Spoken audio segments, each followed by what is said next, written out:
रविवार को कांग्रेस पार्टी द्वारा मध्य प्रदेश के विधानसभा चुनाव के लिए 144 प्रत्याशियों की लिस्ट जारी की गई। प्रत्याशियों की लिस्ट जारी होने के साथ ही पार्टी के भीतर खदबदा रहा असंतोष बाहर निकल कर आ गया है। करीब 2 दशक से कांग्रेस में रहकर विभिन्न पदों पर काम करने वाले केदार कंसाना ने पार्टी को अलविदा कह दिया है। उनका कहना है कि उन्हें पिछले 1.5 दशक से कांग्रेस के बेस्ट पदाधिकारी चुनाव में उतारने का भरोसा देते रहे हैं, लेकिन हर बार उनके साथ धोखा हुआ। इस बार वे हर हालत में विधानसभा चुनाव लड़ेंगे, लेकिन फिलहाल वे कौन सी पार्टी से चुनाव लड़ेंगे इसके बारे में उन्होंने खुलासा नहीं किया है। उनका कहना है कि इस बारे में उनकी कई दिनों से बात चल रही है, जिसका जल्द ही वह खुलासा करेंगे। गौरतलब है कि कोले ग्रामीण से प्रदेश के ओबीसी वर्ग के बड़े चेहरे भारत सिंह कुशवाहा को बीजेपी ने टिकट दिया है और कांग्रेस ने रविवार को जारी लिस्ट में यहां से साहब सिंह गुर्जर को अपना अधिकृत उम्मीदवार घोषित किया है। पिछले विधानसभा चुनाव में वो मात्र 2500 मतों से चुनाव हारे थे।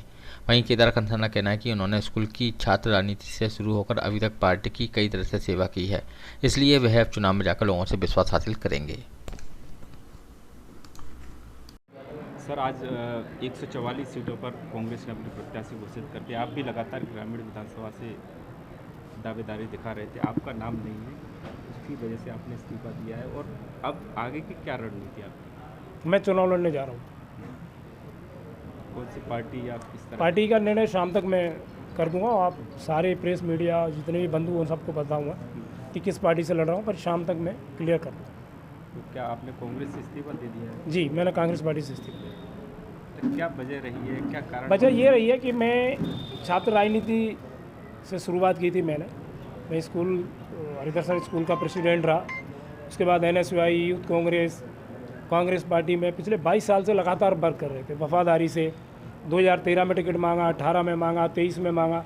जब पार्टी को 15 साल टिकट मांगते हुए कि समझ में नहीं आया कि कौन वर्क कर रहा है कौन नहीं कर रहा है, पार्टी को टिकट नहीं दे पाई। जब सिंधिया जी पार्टी छोड़ के गए, हम उसमें भी नहीं गए, हमारा नुकसान हुआ।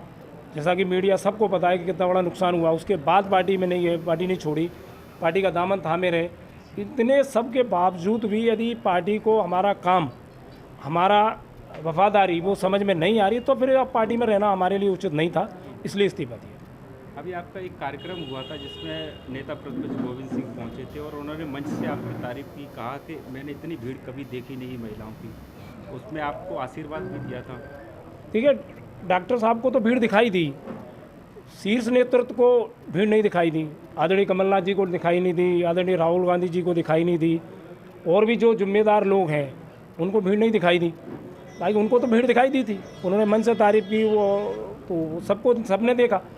और जो जितना किया है, और पार्टी को यदि हर पंचवर्षीय योजना में जो अपनी छतों पर अन्य पार्टियों के झंडे लगा लेते हैं, यदि उन्हें टिकट देना है तो फिर हम जैसे वफादारों को पार्टी छोड़ देना चाहिए। तो छोड़ दी पार्टी। क्या अनदेखी की वजह से? यस, बिल्कुल अनदेखी की वजह से, घोर अनदेखी, थोड़ी बहुत अनदेखी नहीं है, घोर अनदेखी। जिस पार्टी का 22 साल 23 साल से दामन थामे थे हम, स्थितियाँ परिस्थितियाँ कोई भी रही हों, हमने कभी पार्टी को दगा नहीं दिया, कभी पार्टी को छोड़ा। कितने जो अन्य लोग हैं जो आपके समर्थन? लगभग हम जो पार्टी पदाधिकारी लोग थे, करीबन 350-400 लोगों ने पार्टी से इस्तीफा दिया है, सब ने।